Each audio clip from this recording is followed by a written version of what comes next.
Good morning, children. So, once again, we are meeting in lecture number 3 of chapter 3. That is, movement towards new world. What is meant by new world?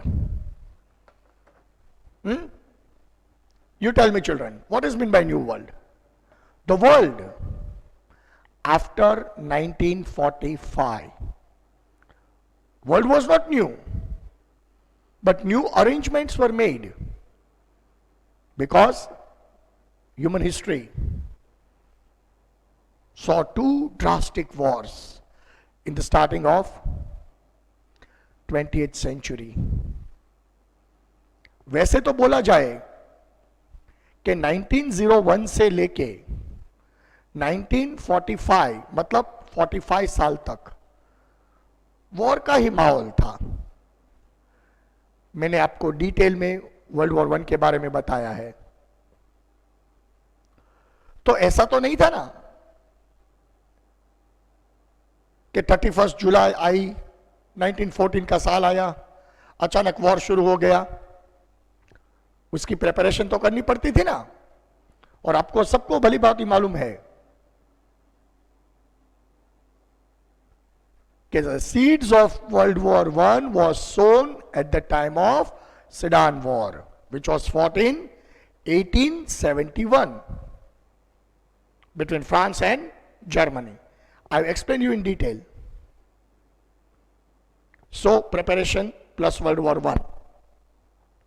उसके बाद जब treaty of वर्सलस हुई, historians believed that this treaty will be responsible in future for some drastic event.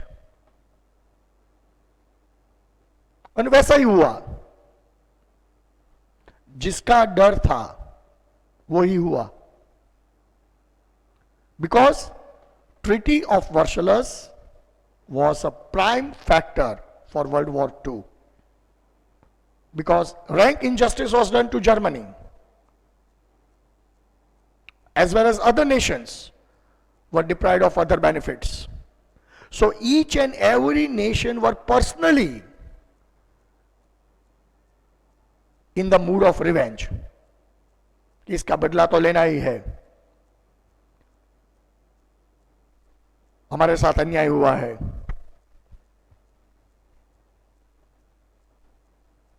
तो क्या करें? तो इसीलिए सबको अपनी अपनी थी. किसी को कोई प्रॉब्लम था, किसी को कोई प्रॉब्लम था. और वो सारे प्रॉब्लम्स इकट्ठे हुए. And as I told you number of times, from 1919 to 1939, that is starting of Second World War, this period in Europe is called the period of uneasy peace. अशांत वातावरण था यूरोप में. जैसे आप अभी का मंजर देख रहे हैं. अभी हम पेंडेमिक में से गुजर रहे हैं. आप बाहर जाओ, किसी के मुंह पे कुछ नहीं दिखाई देता. रास्ते सुनसान दिखते हैं. लोग भागते भागते, सबके मुंह पे एक डर का मंजर है, खौफ है. ये तो एक पैंडेमिक है. आप सोचो उस वक्त क्या हुआ होगा. And once again what was feared started in World War II preparations. वैसे तो कई सारे फैक्टर्स थे, लेकिन हम सब फैक्टर्स तो पढ़ नहीं सकते. We are suppose to go to prime factors. तो प्रीवियस लेक्चर में as per our routine, lecture 2 में मैंने what is mean by Nazism, why Nazism was born in Germany, and why fascism was born in Italy. I taught you, is it? We have gone in detail. जो book में नहीं है वो भी आपको समझाया है. लेकिन उसके आगे का क्या फैक्टर था? कुछ आगे तो होगा ना. तो other factor was militarism in Japan and Great Depression. Now see, let us revise about Nazism. Germany was defeated, facing humiliating defeat, and they were supposed to sign Treaty of Versailles as a gunpoint. This made self-respected Germans burn with anger, revenge. And in that time, Hitler entered politics. Hitler became the savior of the people. People of Germany looked upon Hitler as their savior. वो मसीहा बन चुका था because of his fiery speeches, because of his attitude to bring Germany and make once again greater Germany.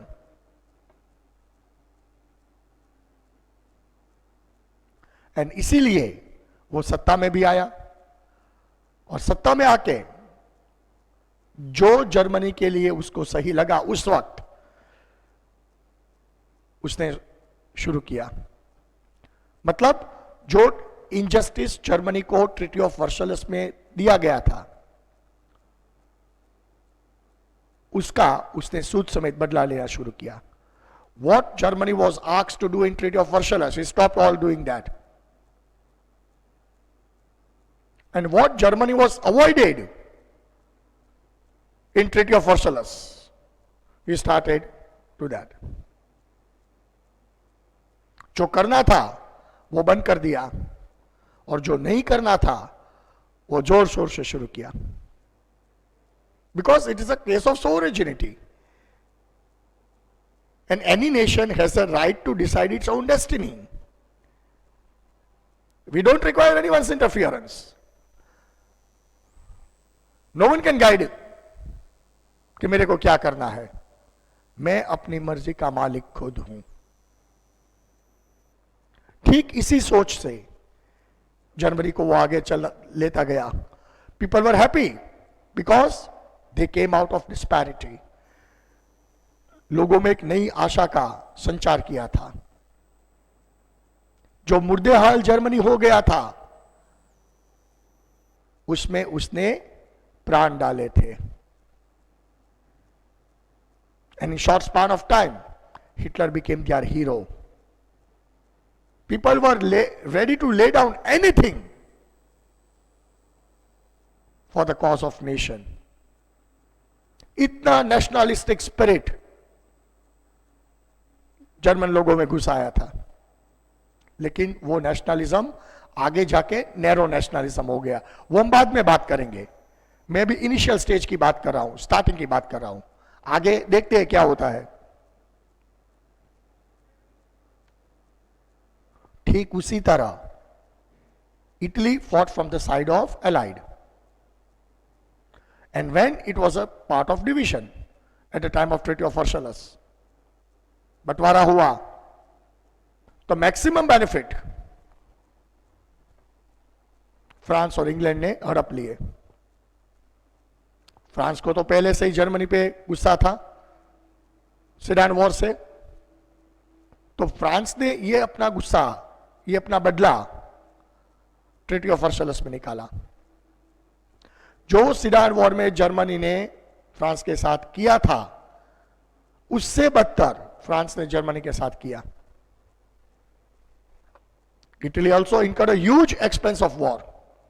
It was hoping we'll get something from war as a war benefit, क्योंकि Germany को 6.6 billion pounds का जुर्माना लगा था. उसमें से थोड़ा हिस्सा तो मिलेगा, काम आएगा, लेकिन कुछ नहीं मिला. On the contrary world war 1 में जो टेरिटरीज जो इटली ने जीती थी वो भी वापस देनी पड़ी. Italy was left sulking for the benefits of war. And as a result, taking situation into hand, because at that time the government which prevailed in Italy was not capable to put forth their questions against these powerful nations. So people were in disparity. कैसे सरकार नहीं चलती? सरकार में दम होना चाहिए, सरकार की आवाज होनी चाहिए. ये सरकार तो जो इंग्लैंड और फ्रांस बोलते हैं वही करती है, नहीं चलती है सरकार.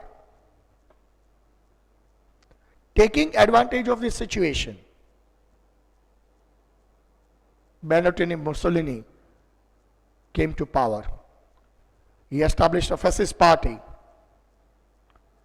An ancient Roman symbol was accepted, a bundle of stick and axe. He eliminated all his opponents. सत्ता में आने के बाद अपने सारे विरोधियों को खत्म कर दिए ताकि उसको कोई चैलेंज ना कर सके.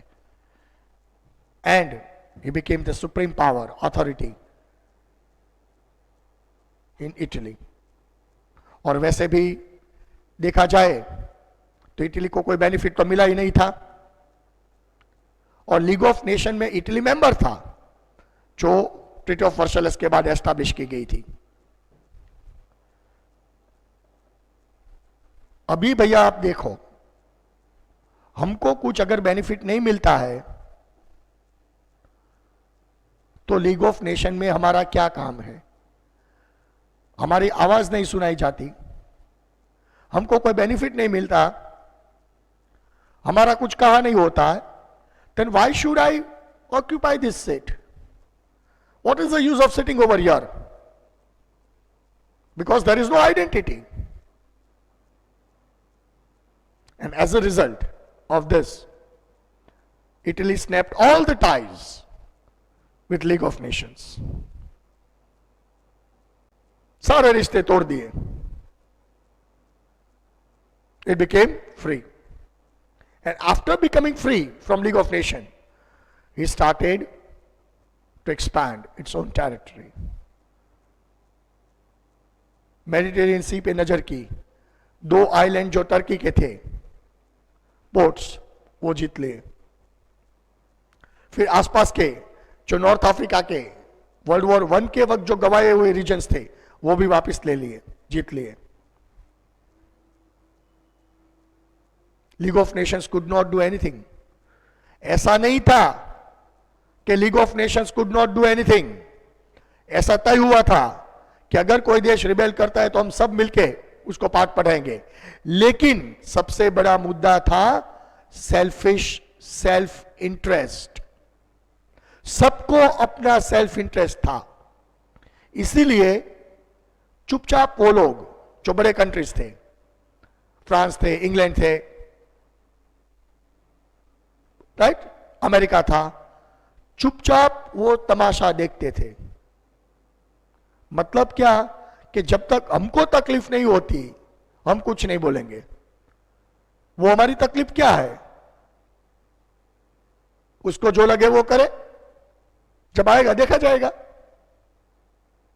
So literally this people ignored the activities of Italy, activities of Germany. शायद अपना सेल्फिश इंटरेस्ट एक साइड रख के अगर पहले से ये सब दबा दिया होता ना, तो शायद वर्ल्ड वॉर 2 नहीं होता. हिस्ट्री में जो भी लिखा गया है, मैं ऐसा नहीं बोलता हूं गलत है, लेकिन उसकी दूसरी साइड क्या है? Selfish motives of League of Nations by big powers, by super powers. सबको अपना सेल्फिश मोटिव सेटिस्फाई करना था और इसीलिए वो लोग ये करते थे. बराबर है. और ये देख के इटली बेफाम हो गया, जर्मनी ने अपनी मनमानी शुरू कर दी. And once again world was on the brink of second world war. तो यह था इटली का मंजर, जर्मनी का मंजर. अभी हम जापान का देख रहे हैं. Now what happened in Japan? Why militarism has developed in Japan? Japan was a small country in east. Sorry, East nahi was, sorry, huh, bachcho. Japan is a small nation in East, but at that time it was powerful. Because you have studied in chapter number 2, the mighty Russia was defeated by tiny Japan in 1905. मतलब Japan पहले से ही aggressive था, भले वो छोटा था, लेकिन उसका एग्रेशन शायद जर्मनी से भी बड़ा था. And after world war one, as treaty of Versailles was signed, Japan ने भी कई सारे हिस्से जीते थे, वो भी वापस देने पड़े. Japan was angry with this because Japan believed in imperialism. जो 16th-17th सेंचुरी में इंपीरियलिज्म यूरोप में था, वो 20th सेंचुरी में वो जापान में आया था. Japan wanted to expand itself. वो ऐसा सोचता था कि पूरे साउथ ईस्ट एशिया पे हमारी हुकूमत होनी चाहिए. And because of this it started imperialistic activities. Now what happened? Japan was very far away, almost in the eastern part, eastern corner of Asia, and this problem was in Europe. So League of Nations did not check Japan, क्योंकि उसको क्या लगा, अभी मैंने क्या बोला था, selfish interest. अभी मैंने बोला था ना, selfish interest of super powers. तो उसको ऐसा लगा कि जापान से हमको कोई खतरा नहीं है. जापान एशिया के भी कोने में है, जापान से हमको कोई खतरा नहीं है, वो जो एक्टिविटी करे करने दो. And that time Japan took a rapid industrial development. Japan ने इंडस्ट्रियल एक्टिविटी बहुत तेज कर दी थी because it wanted to compete with other nations. और उस वक्त इंडस्ट्री चलाने के लिए कौन सी चीज रॉ मटेरियल चाहिए, तो बोलते हैं कोल चाहिए, आयरन चाहिए. रॉ मटेरियल तो एक्सपांशन से मिल जाता था. और सबसे बड़ी बात थी, now coal was replace by mineral oil, क्योंकि उस वक्त मिनरल ऑयल ढूंढा जा चुका था. Now what happened? Manchuria is a very small country near Japan, but God has gifted enormous reserves of mineral oil, huge reserve. Japan had an eye on that reserve. Excuse me. कि अगर हम Manchuria को अपने बस में ले ले, अगर मंचूरिया हमारा हो जाए, तो उधर जो ऑयल रिजर्व है वो हमको मिलेंगे और वो ऑयल से हम अपना इंडस्ट्रियलाइजेशन का पेस बढ़ा सकते हैं. इसी सोच में जापान ने एक्सपांशन एक्टिविटी शुरू की. And Japanese emperor, no doubt Japan was a democratic nation, but still monarchy was respected. Japanese emperor, even Japanese prime minister, क्योंकि सब मिले जुले होते हैं ना, they were all in favor of expansion.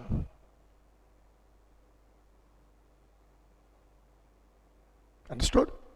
They all favored militarism, military activities. Military activities were made compulsory in Japan. Army was looked upon with a great pride and honor in Japan. It was given a great respect. और उस वक्त का समय ऐसा था कि आप army में काम करते हो तो आप देश के सबसे रिस्पेक्टेबल गिने जाते हो. So all these things increased narrow nationalism, militarism in Japan. So let us see what happened. According to Treaty of Versailles, Japan did not got benefit of province of China. जैसा अन्याय Italy के साथ हुआ था, ठीक वैसा ही अन्याय Japan के साथ हुआ, क्योंकि जापान ने चाइना का ईस्टर्न पार्ट जीत लिया था, लेकिन जापान को वापस करना पड़ा.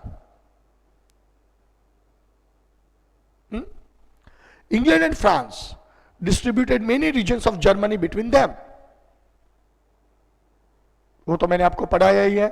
Rank injustice was done to Germany, minerals were taken away from Germany, money was taken from Germany, money was charge, war fine. वो सारा बेनिफिट इंग्लैंड और फ्रांस निगल गए थे. तो जैसा दुख, जैसा अपमान इटली को लगा, ठीक वैसा ही अपमान जापान को भी लगा था कि भैया ये क्या,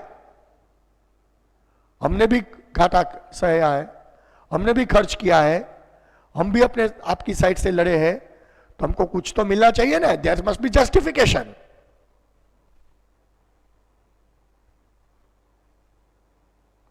तो ऐसा तो इनजस्टिस नहीं चलता.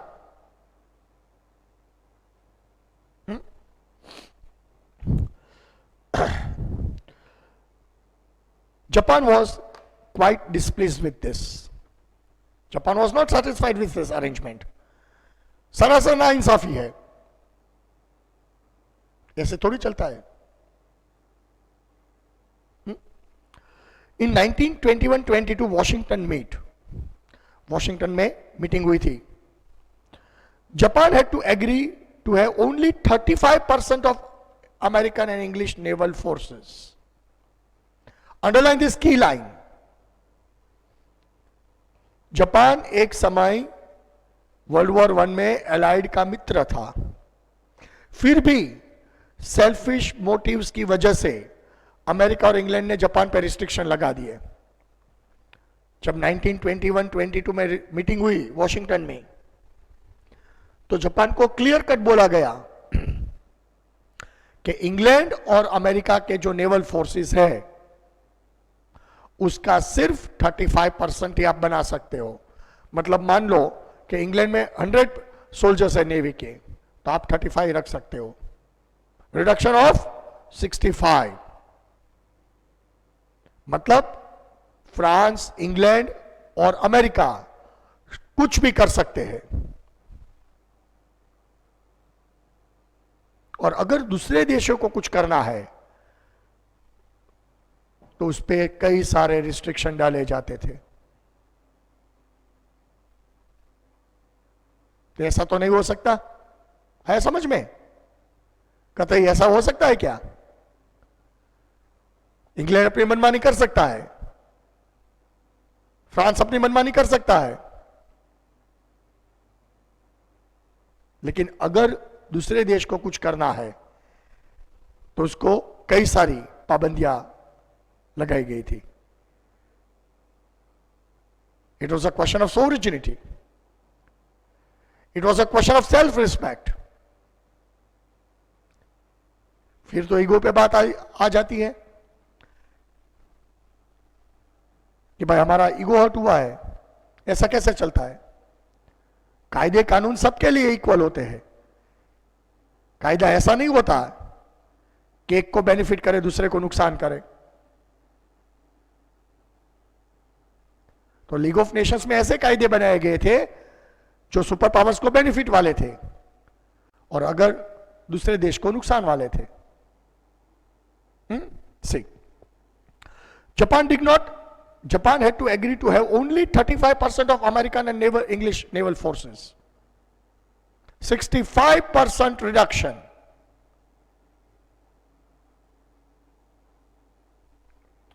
Japan had to vacate the island of Sakhalin and Siberia. As I told you, Japan believed in imperialism, in the policy of expansion. कई छोटे मोटे प्रोविंस उसने जीते थे, वो भी खाली करने को बोला with no cause of reason. Japan एक समय अमेरिका, इंग्लैंड का मित्र था अलाइड के वक्त, फिर भी मित्रता में भी गद्दारी हुई.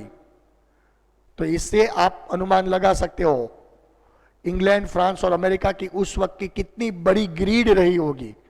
और यही ग्रीड की वजह से वर्ल्ड वॉर 2 हुआ और बदनाम हुआ जर्मनी, इटली, जापान. ये लोग ऐसे नहीं बोलते कि इन लोगों ने बेशुमार अन्याय किए थे. फिर कोई बंदा जवाब तो देगा ना, कब तक अन्याय सहे?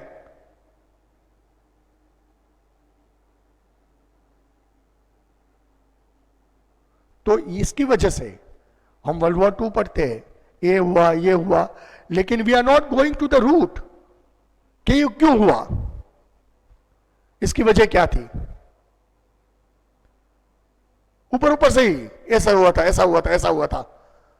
अरे भैया, पूरा कॉज आप पहले निकालो, पूरा समझो सीक्वेंस, आपको सब कुछ पता चल जाएगा दरअसल क्या हुआ था और क्यों हुआ था।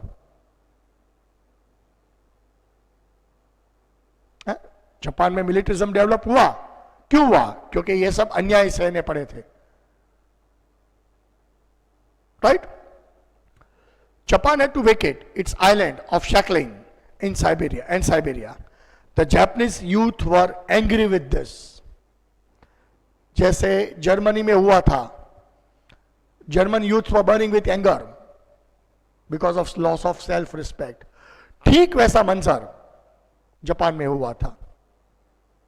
Japanese young population was very, very angry with this. ये क्या हो रहा है?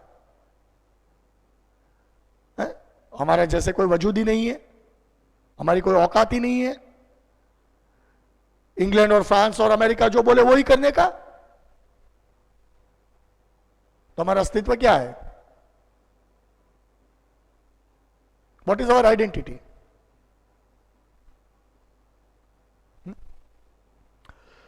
During this time there were elections in Japan and the parties supporting militarism got the majority. ये सिचुएशन का फायदा लेके जब इलेक्शन आता है तो सब पार्टी एग्जिस्टिंग सिचुएशन का फायदा लेती है, मुद्दा बनाती है। तो कई सारी पार्टीज ने एग्रेसिव मिलिटरिज्म का मुद्दा बनाया कि अगर हम सत्ता में आए तो हम ये बंद कर देंगे, अगर हम सत्ता में आए तो ये करेंगे, अगर हम सत्ता में आए तो इंग्लैंड की गुलामी नहीं करेंगे। कई सारे वादे हुए, मैनिफेस्टोज रिलीज हुआ। और जैसा जर्मनी में हुआ था हिटलर में, जैसा इटली में बेनिटो मुसोलिनी के साथ हुआ था, ठीक वैसी तरह जापानीज पीपल जो अंदर से जल रहे थे, जापानीज पीपल जो अंदर से अपमानित हुए थे, उन लोगों ने ये बात पे भरोसा किया और सत्ता सौंपी। That means they were in the favour of expansion, they were in the favour of militarism.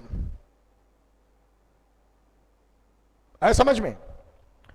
The military nationalism of Japan adopted a policy of expansion. Military supporting government जब बनी जापान में, तो जो वायदे किए थे उसने वायदे खरे किए, बराबर, और एक्सपांशन एक्टिविटी शुरू की। Japan did not got a permanent place in League of Nation. The western countries could not stop the imperialistic greed activities of Japan. जैसी नई सरकार बनी तो वायदे के मुताबिक, वो सरकार कौन से वायदे पे आई थी? एक्सपांशन के वायदे पे, मिलिटरिज्म के वायदे पे एक्सपांशन शुरू किया। Western Nations were shocked in the initial stage, लेकिन उसको पता चल गया था कि हमने ये सब किया है क्योंकि अगर हमने जापान के साथ न्याय किया होता तो आज ये दिन नहीं देखना पड़ता। आज जापान रिबेलियस हो गया है और उसकी रिबेल की वजह हम है, कोई और नहीं है।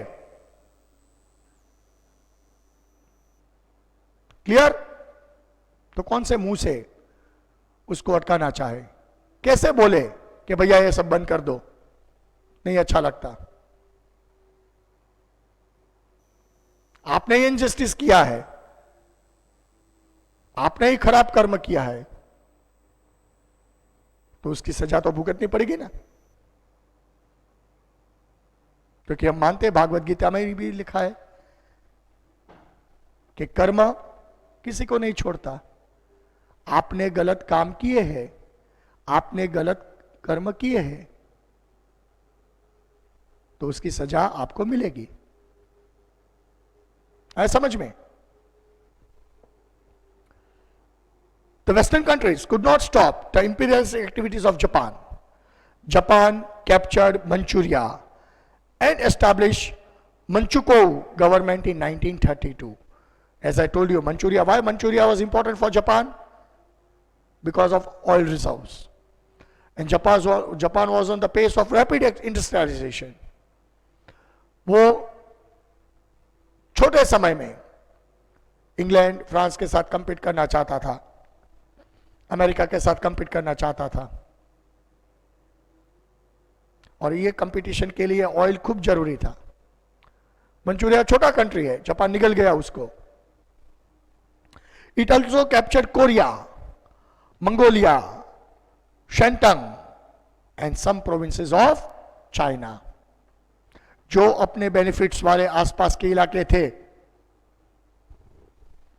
वो जापान ने एक्सपांशन के नाम से अपने काबू में ले लिए. जापान खूब आगे बढ़ चुका था, वेस्टर्न नेशंस चुप थे.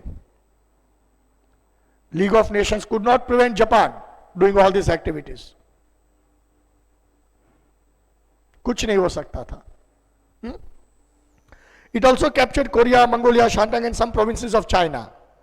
It improved the relation with Germany. दुश्मन का दुश्मन हमारा दोस्त हुआ. जर्मनी को कौन से कंट्री से प्रॉब्लम था? इंग्लैंड, फ्रांस और अमेरिका से. इटली को भी सेम था, तो इटली और जर्मनी दोनों इकट्ठे हो गए थे. अभी मिक्स हुआ जापान. तो 3 की एक्सिस बनी, रोम, बर्लिन, टोक्यो. 3 लोगों ने अपनी एक्सिस बनाई. देख लेंगे सबको. और तीनों पावरफुल हो चुके थे. तीनों लोग अपने अपने मकसद में आगे बढ़ते थे. हां, मकसद अलग था लेकिन रास्ता एक था, बदला. जो हमारे साथ इनजस्टिस हुआ है उसका बदला तो लेना ही है. और सबके साथ अलग अलग टाइप का इनजस्टिस हुआ था, लेकिन रास्ता एक था. है समझ में? It improved the relation with Germany and Italy and let lose the string of imperialism. After emperor मेजी, एम्परर हिरोहितो, उसका लड़का 1936 में also encourage this activities in Japan. Emperor मेजी रिटायर्ड हुए, मतलब उसने सत्ता छोड़ दी. जापान में डेमोक्रेसी है लेकिन it is obliged by monarchy. राजा जो बोलते वो डेमोक्रेटिक, मतलब प्राइम मिनिस्टर करते हुए आज भी इतना रिस्पेक्ट है जापान में. तो जब मेजी रिटायर्ड हुए और दूसरे राजा जब सत्ता में आए, emperor Hirohito, he was fierce imperialistic, and after coming to power he openly supported militarism. आगे बढ़ो, हम तुम्हारे साथ हैं. प्रजा को भी अच्छा लगा. कौन प्रजा नाराज होगी? अपना देश जीतता है तो कौन ऐसा सोचेगा कि हम नाराज हैं? लोगों ने भी सपोर्ट किया. Emperor Hirohito in 1936 also encouraged these activities of Japan. League of Nations चुपचाप सब कुछ देखता रहा. जब पानी सर से गुजर गया, now League of Nations thought that we should take some actions on Japan. So Japan was threatened for actions by League of Nations. वो लोग सोचते थे कि जापान डर जाएगा, लेकिन जापान लीग ऑफ नेशन में से ही निकल गया. Japan snapped all the ties with league of nation in 1933. मेरे को मेंबरशिप नहीं चाहिए, अभी मैं आजाद हूं, मैं अपनी मनमानी कर सकता हूं.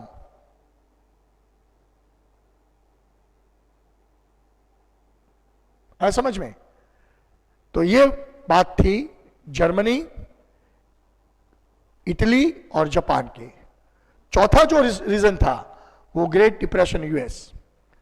आपको मालूम है शेयर मार्केट, बराबर, stock market. World war one में यूरोप में भारी नुकसान हुआ था, अमेरिका में इतना नुकसान नहीं हुआ था। अमेरिका में 1 इंच जमीन पे भी नुकसान नहीं हुआ था। अमेरिका यूरोप आके लड़ा था, कोई भी यूरोपियन कंट्री उधर अमेरिका नहीं गया था। मतलब अमेरिका अपना इंटैक्ट था, अपनी इकोनॉमी इंटैक्ट थी। और जब वर्ल्ड वॉर वन में ये सारे देश खत्म हो गए, वैसे तो वॉर वक्त भी सप्लाई करता था अमेरिका, लेकिन जब वर्ल्ड वॉर वन में ये सारे कंट्रीज खत्म हो गए तो सिर्फ एक ही पावरफुल कंट्री बचा था जो इकोनॉमिकली साउंड था, वो था अमेरिका। और अमेरिका ने ये सारे जो कंट्रीज खत्म हुए थे, खास करके फ्रांस और England, as a counterpart of League of Nation, America started to help. उसमें इकोनॉमिक एक्टिविटीज शुरू हुई। इंग्लैंड और फ्रांस उठना चाहते थे, अमेरिका ने मदद किया। वैसे तो कोई ऐसे भी मदद नहीं करता, अपना बेनिफिट हो तो ही मदद करता है ना। अमेरिका तो प्रिंसिपल उसके जन्म से है, अगर हमारा फायदा है तो ही मदद करो, वरना कुछ नहीं। In reconstruction of Europe and other nations, even in Asia, America became stronger and stronger economically. America की जो कंपनीज थी बड़ी बड़ी उस वक्त की, they started to earn enormous profit in this activity. और जैसे हम अपनी शेयर बाजार को बीएससी बोलते हैं, बॉम्बे स्टॉक एक्सचेंज, आप बच्चों लोग को मालूम होगा, आप सीएनबीसी चैनल भी देखते होंगे। स्टॉक मार्केट आता है ना, निफ्टी बोलते हैं, सेंसेक्स बोलते हैं। ठीक वैसी तरह अमेरिका का स्टॉक मार्केट का नाम है वॉल स्ट्रीट। मैंने लिखा है इधर NYSE। आप घर पे टीवी देखते हो ना, तो सीएनबीसी टीवी देखना। शाम को अमेरिका का मार्केट खुलता है 7:30 के करीब, क्योंकि पूरे वर्ल्ड के टाइम अलग अलग होता है ना। जापान का मार्केट सुबह इंडियन टाइम के हिसाब से 5:30 बजे खुल जाता है, कोरिया तो उससे भी पहले चला जाता है, राइट। तो NYSE जो अमेरिका का स्टॉक एक्सचेंज था, जहां शेयर की लेती देती होती थी, और कई कंपनियों के शेयर, बहुत बड़ा सट्टा होने लगा। अच्छा बुरा कुछ नहीं मालूम था, लोगों को इतना गुमराह किया।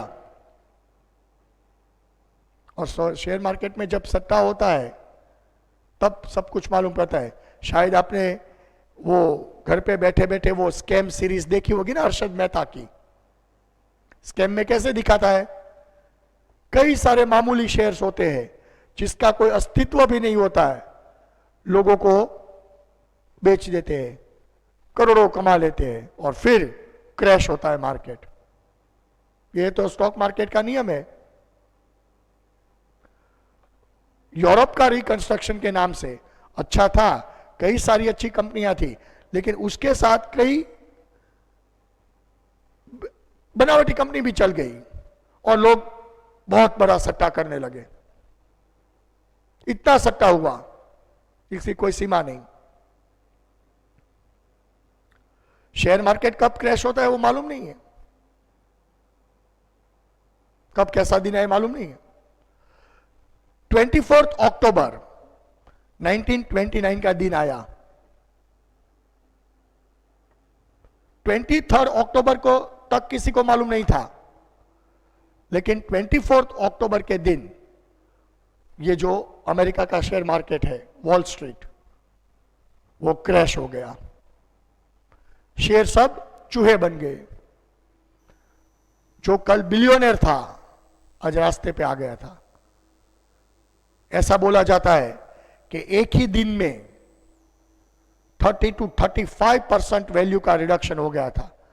मतलब 100 रुपये का 65 रुपया बन गया था, और वो मंजर जारी रहा कई हफ्तों तक। जो लाखों की कीमत वाले शेयर्स थे वो आज कोड़ी के दाम हो गए, कई लोग दिवालिया हो गए, कई लोगों ने गांव सिटी छोड़ के भागना मुनासिब समझा, कई लोगों ने अपनी प्रॉपर्टीज, अपनी संपत्ति बेचनी पड़ी। जो अमेरिका की लग्जरी थी वो अचानक समाप्त हो गई, क्रैश हुआ था मार्केट, और ये मंजर 3 साल तक चला। अमेरिका जो उभर रहा था वो भी आज क्रैश हो गई, इकोनॉमी क्रैश हो गई। तो जब अमेरिका अच्छी पोजीशन में था तब फ्रांस और इंग्लैंड को मदद मिलती थी। आज अमेरिका की हालत खराब हो गई, तो आप मेरे को बताओ बच्चों, कोई भी बंदा पहले अपनी हालत सुधारेगा या पहले दूसरों की मदद करेगा पॉलिटिकली? तो अमेरिका का फोकस इंग्लैंड और फ्रांस से हटा, वो अपनी हालत सुधारने में जुट गया और पूरी दुनिया में वापस मंदी आई। जो आहिस्ता आहिस्ता खड़े होने की बात कर रहे थे वो वापस ढेर हो गए, because of great depression in US, जब मार्केट क्रैश हुआ था। Let us see that global depression. The heads of the most of European nation had a belief that with the end of First World War, even the post-war problems will come to end. क्योंकि America ने खूब मदद की थी दूसरे countries को, allied countries को। उन लोग को ऐसा लगता था कि भाई चलो 5-10 साल में हम खड़े हो जाएंगे, और ऐसा हुआ भी था। But this proved wrong. Suddenly, a large number of shares began to be sold in Wall Street. Wall Street मतलब अमेरिका का स्टॉक मार्केट जो न्यूयॉर्क में है, बराबर? जैसे हम बॉम्बे स्टॉक एक्सचेंज बोलते हैं, अमेरिका का मार्केट का नाम क्या है? Wall street, right? Stock market causing a stock market to crumble. Crumble means crash. और वो दिन था 24 अक्टूबर 1929. This was called Wall Street Crisis by the critics. 24th October 1929. This crisis shook the whole world and shattered the economic conditions of the other nations. जो America सबको मदद करता था, आज वही अमेरिका लुढ़क गया था, तो सारे देश पे उसकी असर तो होगी ना, छोटी मोटी। किसी पे बड़ी असर हुई, किसी पे छोटी असर हुई, लेकिन असर तो हुई थी ना। Giving birth to great global depression. Most of the nations of the world was affected by this. सबको इसकी आग लगी थी, सब जल चुके थे, कोई ज्यादा कोई कम। Even the super powers like Great Britain had to sacrifice its policy of keeping gold reserve against the currency pound. Britain तो उभरने की कोशिश करता, लेकिन वापस लुढ़का, और इतनी ब्रिटेन की हालत खराब हो गई, उसको सोना जो 300 साल तक सारे देश में से सोना लूट लूट के इकट्ठा किया था रिजर्व, वो बेचना पड़ा, क्योंकि उसकी करेंसी पाउंड की कोई कीमत ही नहीं बची थी। पाउंड पानी के बराबर हो गया। शायद पानी महंगा होगा, पाउंड सस्ता होगा।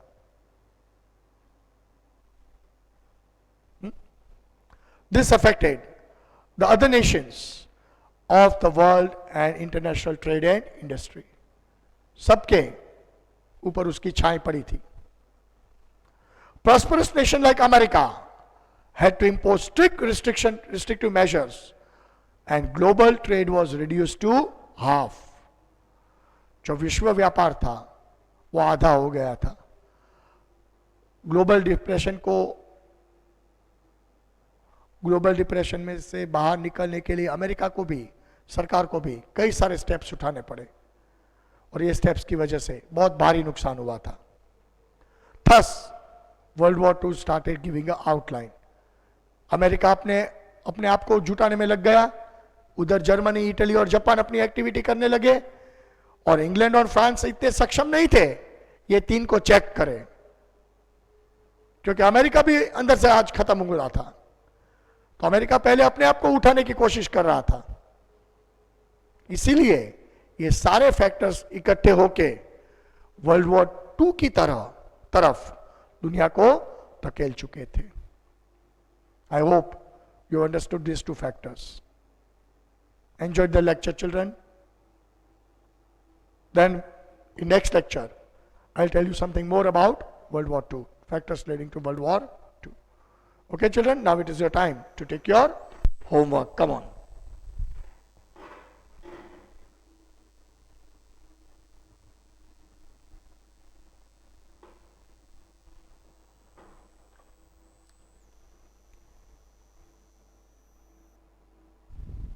Question number 1.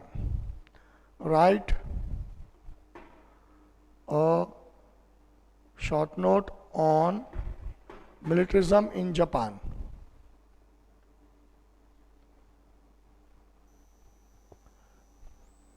Japan. Right? Question number 2. Write a note on global depression.